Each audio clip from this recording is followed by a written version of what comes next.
Uh, दोस्तों, I generally do not make such videos, but I feel staying silent is also another term of favoring the wrong ones. Dharmendra Pradhan जी का इस्तीफा हो गया, होना भी चाहिए था क्योंकि एक्शन तो लिया जाना चाहिए जो भी पेपर लीक्स में शामिल हैं, उनके अगेंस्ट होना चाहिए एक्शन। और इसके लिए कुछ ना कुछ आपको टर्म्स, लॉ वगैरह कुछ बनाने चाहिए, जिससे कि जो स्टूडेंट्स, जो जेन्युइन स्टूडेंट्स हैं, उनको आप एक जस्टिस दे सकें।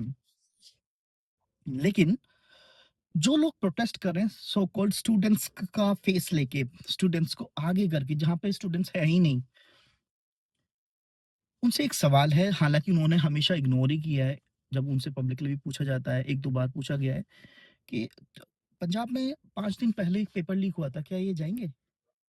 कर्नाटका में हफ्ता 10 दिन पहले बंगारप्पा, उसका रेजिग्नेशन माँगेंगे? माँगना तो चाहिए। लेकिन problem education, fair education point नहीं है। प्रॉब्लम क्या है, इनको बहाना चाहिए। इनको एजुकेशन, फेयर एजुकेशन से लेना-देना ही नहीं है, इनको सिर्फ़ एक बहाना चाहिए एजिटेशन और अनार्की फैलाने का। आप इनका पैटर्न देखिए, ये वही लोग हैं जो कभी शाहीन बाग में बैठे थे 6 साल पहले सीएए के अगेंस्ट प्रोटेस्ट करके कि भारतीय मुसलमानों की नागरिकता चली जाएगी। 7 साल हो गए, भारतीय मुसलमान छोड़ो, किसी एक भारतीय की नागरिकता नहीं गई है। ये बात उन्हें उस समय भी पता थी, सरकार भी बताते-बताते थक गई। सीएए का ड्राफ्ट भी इनको दिया गया था, लेकिन 3 महीने तक वहाँ बैठे रहे, भारत विरोधी नारे लगाए, भारत विरोधी गतिविधियाँ चलाई वहाँ पे, फॉरेन फंडिंग आई, लेकिन किसी बात को माना नहीं। जब डोनाल्ड ट्रंप आया, हिंसा हुई, वॉयलेंस हुआ, लोग बाग मरे, उसके बाद खत्म हो गया क्योंकि पॉइंट वही था। उसके बाद किसान आंदोलन, 1.5-2 साल तक बैठे रहे। किसान के सिर्फ 2-4 स्टेट्स में ही है, पूरे भारत में किसान है। आप केरल में जाके आप क्वेश्चन नहीं करते हो, दिल्ली में आप बैठ जाते हो। सिर्फ 1-2 स्टेट्स के लोग हैं, नाम नहीं लूँगा, आपको पता है। 15 अगस्त को दिल्ली के लाल किले में प्रधानमंत्री जी के भाषण के बाद वॉयलेंस होता है, वो खत्म हो जाता है। क्योंकि पॉइंट किसान हितों की रक्षा करना था ही नहीं, बस बहाना चाहिए, भरे हुए हैं मोदी नफ़रत, देश विरोधी और हिंदुत्व विरोधी। भरे बैठे हैं कि सरकार को घेर लें, किसी बहाने से घेर लें। इसी तरीके से फेयर एजुकेशन पॉइंट है ही नहीं। सरकार को घेरना था, किसी भी एक मौका मिलना चाहिए था। सीजेपी बनी, कोई मौका नहीं मिल रहा था, ये एक पॉइंट मिला,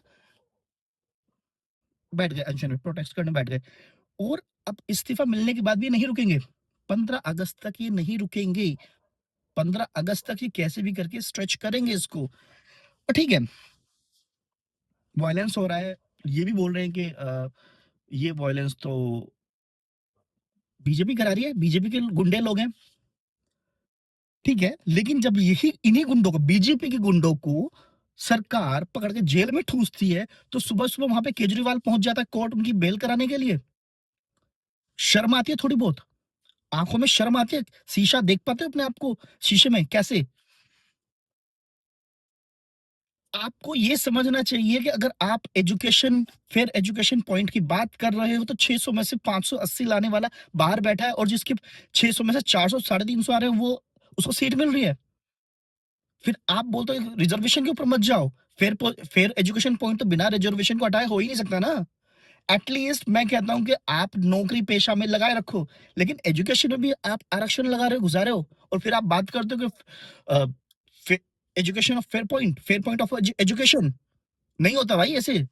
और आप अपना मंच देते हो अरुंधति रॉय को, जो भारत के टुकड़े करने की बात करती है, नाम रहेगा अल्लाह का, प्रभु श्री राम, माता सीता की वहां पे आप इंसल्ट कराते हो। आपको कैसे मान लें हम, आप फेयर पॉइंट लेके बैठे हो एक एजुकेशन का, नहीं चलेगा। और जनता जानती है इस चीज को। आपको कोई भी माइलेज नहीं मिलने वाला है। इनफैक्ट जो इस सरकार के फेवर में है, वो और यूनाइट